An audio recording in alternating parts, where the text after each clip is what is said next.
Hey guys, welcome to NightVision, unlocking the secrets of your dreams. My name is Demetria, and I am so super excited to be with you on this journey as you begin to look at what your dreams are telling you, as you begin to mine the precious gems and jewels that your dreams are giving you so that you can begin to implement them as winning strategies to achieve the life you desire and deserve. So in tonight's session, what we're going to be doing is prefacing what you need to do in order to start sort of collecting your dreams.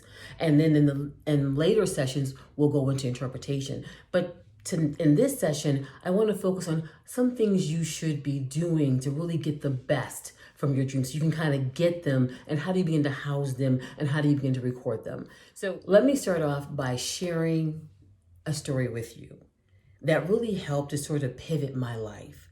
When I was around 11 years old, my parents took us to a church congregation. I grew up in a very religious household, and we had been there, my siblings and I, my entire family, we were there for nearly 2 decades. Well, as time went on, the leadership of that church became very ill and he passed away. With that, a lot of people began to move away. They began to go to other congregations in the city, or some people started their own church missions, and some stayed. But you could definitely tell that the herd was thinning in a sense.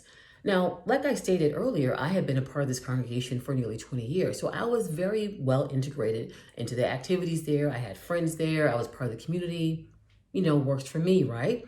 I was singing on the choir. I was helping out with the education department. No problem.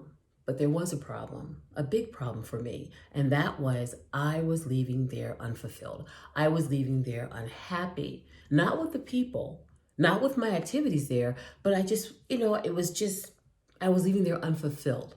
I wasn't leaving there fed in a sense. So because they had yet to choose a pastor, the ministers were just sort of rotating and giving the preached word, but it wasn't feeding me. And that's no insult to them, but it was a big red flag to me that I couldn't see until I got a dream.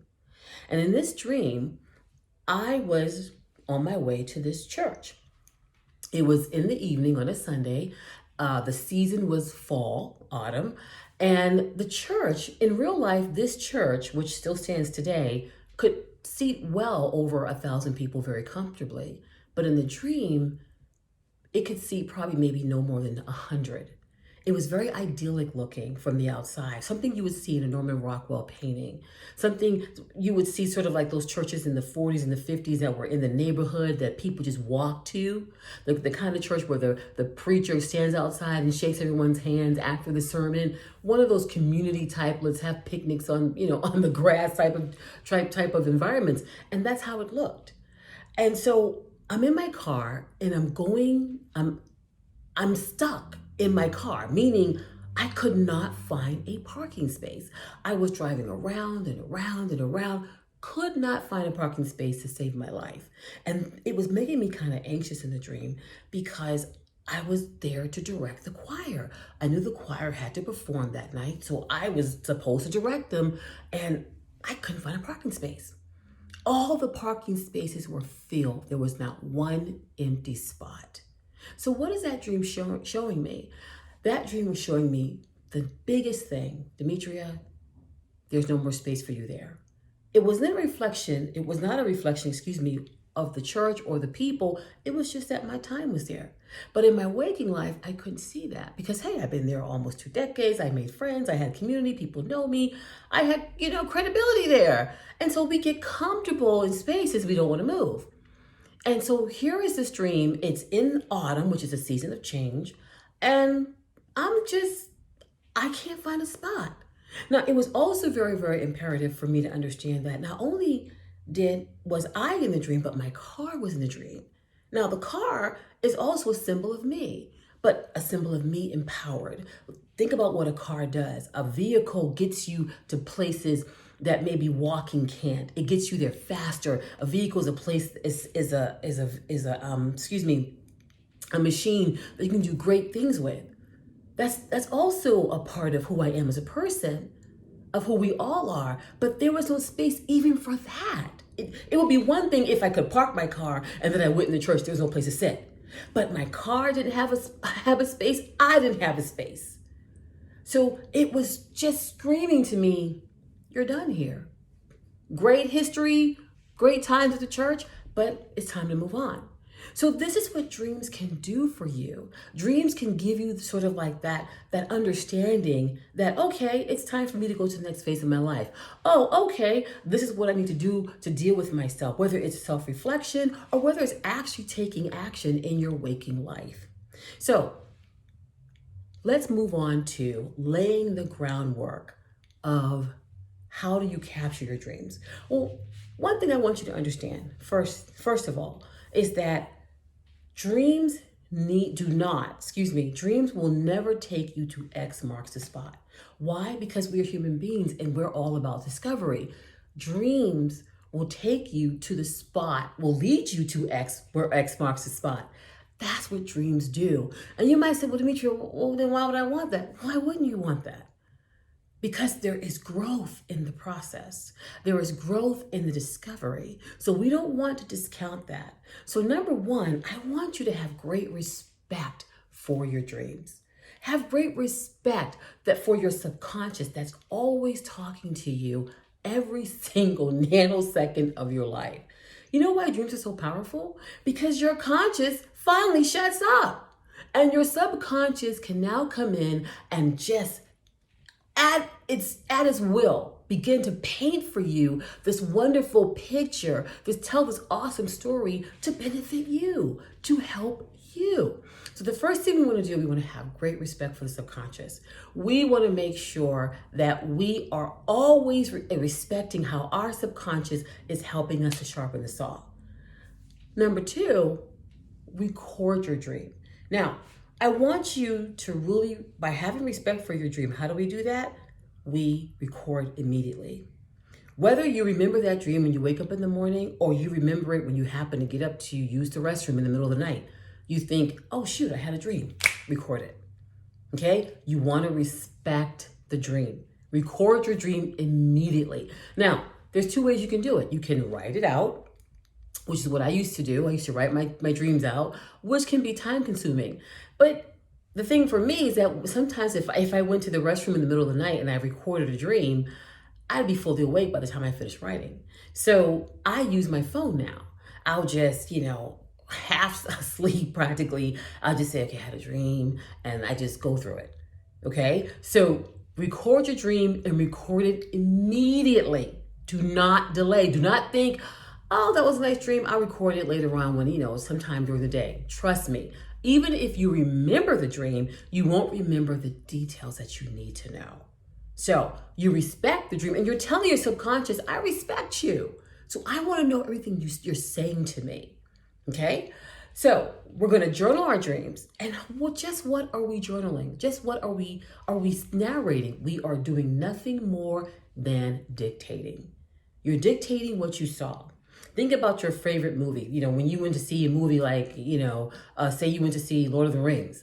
You're just dictating. Okay, the movie started with, hey, it talks about how not Gollum, talks about how the war started and the elves and the king who was supposed to throw the ring into the fiery pit didn't, and then it moves on to Frodo and Gandalf came down to his uncle's birthday party, and you're just dictating. You're not trying to decipher, you're not trying to analyze, you're just dictating. And I want you to dictate the dream from start to finish as the dream presents it to you. I want you to dictate it scene by scene by scene. Now, sometimes the scenes will get jumbled up and you'll say, oh, shoot, I don't remember which scene was which. But that's okay. You can just say, as you're dictating, I'm not sure, which dream, which scene came first, but this is what the dream was. If you do remember, you don't need to say scene one, scene two, just dictate it all the way through. You can say, okay, and then this happened, and then I was at a waterfall, and then I was in my car, okay? You also want to be as detailed as possible. I cannot tell you how important that is. Details, details, details. Do you need to narrate or dictate that you were standing in the middle of the ocean and the ocean was blue? No, but you do need to dictate that the ocean was purple. The water had a yellow smoke going through it. You want to be as detailed as possible, okay? The colors, the actions, everything, okay? You also want to talk about the mood of the dream. You're just dictating, you're not analyzing. It felt ominous, or it felt like scary. Maybe the characters were nervous, okay? You want to just dictate everything. And then I want to say something a little bit about any type of taboo content. Our dreams, our subconscious, is like a dark cavern filled with wonders. And many times, our subconscious, to get our attention, will give us dreams that make us alert, make us feel uncomfortable. Sometimes it's even in the form of a nightmare, and we feel like, I don't want to listen to that. I don't want to, I don't like that. But don't take it as a negative thing, okay? I want you to think about it as positive. Because many times what we think is negative is really your dreams just getting your attention and really telling you this is not a negative thing, it's a positive thing. So even if it's scary, even it could be something, maybe it's sexual content that you're like uncomfortable with, like I don't do that in my waking life. The dream is not accusing you. Your subconscious is not telling you about who you are. It's just giving you a scenario. It's just giving you a movie that it wants you to decipher so that you can begin to mine the gold and begin to apply it to your life. What's the message? What's the meaning? Okay? You might even have a dream where maybe you have a sibling or a parent and they might have a terminal disease that they have in the dream. Does that mean it's going to happen in real life? No. As we get into later sessions, we'll talk about symbolism. You will begin to you'll begin to see, oh, that's what that could mean. So don't take it personally. Don't become afraid. Don't look at your dreams as omens. Your dreams are there to help you. It's not there to hurt you or to attack you. It's there to open up your understanding about yourself and how you can win in life. Okay, so I'm trying to think the next thing. Okay. The thing I also want you to know is that you don't need to share this dream. Okay. You don't need to share it. You don't need to tell anyone about it. Why am I telling you this? You're just dictating it. Okay. And once you finish dictating it throughout the day, I want you to go back to that dream and just reread it. Go back and reread it and just write down your own conscious thoughts. What do you think it means? What do you think it's saying to you? Does it put you in mind of something? Maybe think about, what were you thinking before you went to bed? What was going on in your life the day of or the week before? Just jot down your own thoughts, okay? Do not share the dream with people. Why? Because you're going to get everyone's interpretation, from those who look at tarot cards and visit psychics, to those who may be super spiritual and trying to tell you that God is telling you something demonic is happening to you, to people who might just tell you, it's nothing. But it is something. It's trying to talk to you because it wants to work with you, not against you. Okay, so don't feel you have to share it. But I do want you to think about just writing down your thoughts. Okay, excuse me. And then I want you to also, once you wrote down your thoughts, I'm reading my notes here. Once you've written down your thoughts, the things I don't want you to do not go to a dream dictionary. Do not go to a dream dictionary. Why? Because many times you start cherry picking symbols. So let's say you had a dream. You're looking through a dream dictionary for a cat, a black cat, and you're thinking, okay, could that be good or bad? Because usually in our society, black cats is a negative sign, but maybe it's a good sign. But you just can't look at the cat in isolation. In your dream, that cat walked in at 3 p.m., during the snowstorm. It was in the basement, and you just happened to walk in as you was picking up something from the grocery store. You have to interpret that cat in that scenario, in that scene. What does it mean? Why did you meet the cat at that point? Why was the cat there? What does that cat represent to you? Okay, so it's really, really important that you don't start going to dream dictionaries. There's a lot of them online, and a lot of them it's just somebody's thinking based on their own dreams. I used to look at a lot of dreams from that were sort of Christian-based, Christian dream symbols. I really didn't find them to be helpful at all, because many of them was based on Bible interpretation, which is great, but it's also limiting. So in the Bible, the bee only has one definition. Okay, that's nice, but maybe that definition doesn't fit in the dream that I just had if I'm dreaming about bees.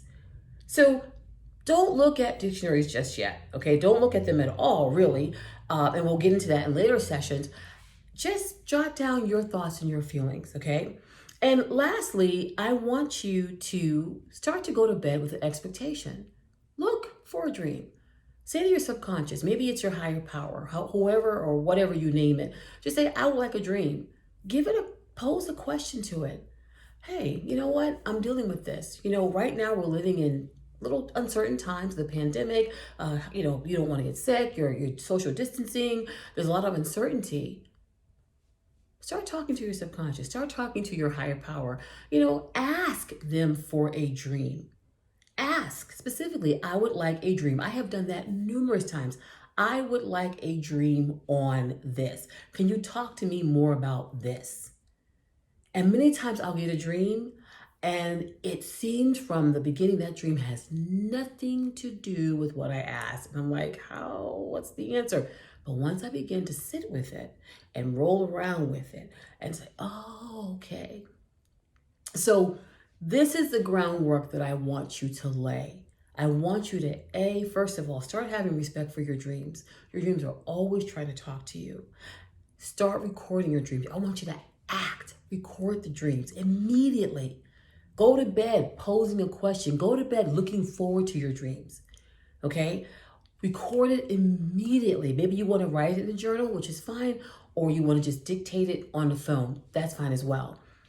Details, details, details. Remember, we're not analyzing, we're not deciphering, we're just dictating.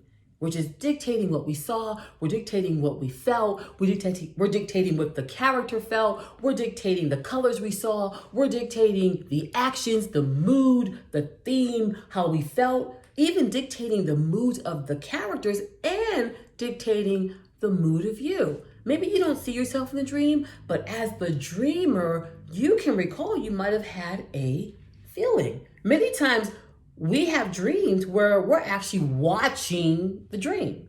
We're not in the dream, but we're watching the dream. And sometimes you can have a feeling as well. So details, details, details. Do not take that for granted, okay? Don't share your dream. Look over it later on in the day and just write down your thoughts. If you happen to remember a portion of it that you didn't put in, maybe you record your dream at 3 o'clock in the morning and then here it is 6 o'clock the evening, the next night. And you're like, oh shoot, that was a part of my dream. Just add it to your recording at the end, or just add it in the, at the bottom of that page in your journal. Oh, this is a part, it came after this scene and this is what happened. That's fine, okay? Don't seek out anyone else's opinion about the dream. Sit with it. And don't seek out online or books that tell you that, okay, this is a dream dictionary. And it's going to tell you what to think. Okay? So this is just session 1, laying that foundation. And I promise you, as you begin to lay this foundation, you begin to have respect for your dream and you begin to just sit with your dream. And as we begin to work in the interpretation, you're going to find that your subconscious is a gold mine. And you're going to be able to look and see and begin to mine that gold and say, okay, I need to see these breadcrumbs. Oh, how I should act in life and how I can start winning in life.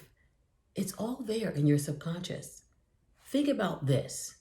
Many of us have no problem going to a personal trainer or nutritionist if you want to lose weight. We have no problem going to taking a marketing class for how we can improve our business, how we can be better networkers, all these things we do. But the realm of the subconscious, we ignore.